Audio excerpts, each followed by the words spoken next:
పవిత్రోత్సవము అంటేనే దాంట్లోనే ఉంది, ఆ పేరులోనే పవిత్రత. మనము భగవంతుడికి సమర్పణ చేసేటువంటి ద్రవ్యాల ద్వారా, అలాగే మంత్రాధీనంతో దైవతం అక్షర లోపాలతో కలిగే మంత్రముల ద్వారా దేవాలయ ప్రతిష్ట చేసిన దగ్గర నుంచి అఖండ జ్యోతి వెలుగుతూనే ఉండాలి.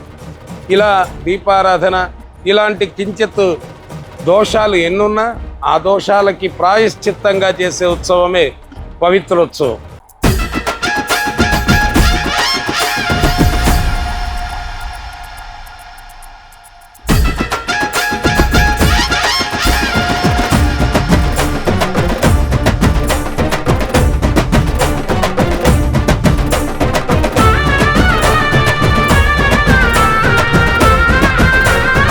ఈ పవిత్రోత్సవం చేయటం ద్వారా భగవతో వీర్యేన భగవతో బలేన భగవతస్తేజస, భగవంతుడు తేజస్సుగా ఉండి అందరినీ కూడా అనుగ్రహిస్తారు.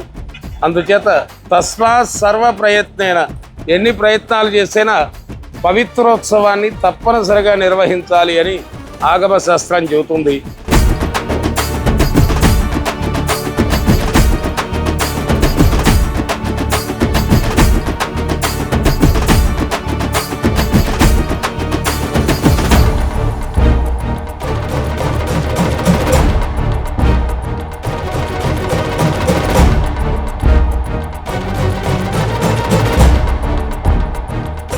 అట్టి పవిత్రోత్సవాలు శరత్కాల చైతన్య శారదా విశారదాని చక్కని శరత్కాలంలో బహుళ ఏకాదశితో ముగింపుగా ఇక్కడ పవిత్రోత్సవాలు అంగరంగ వైభవోపేతంగా జరుగుతూ ఉన్నాయి.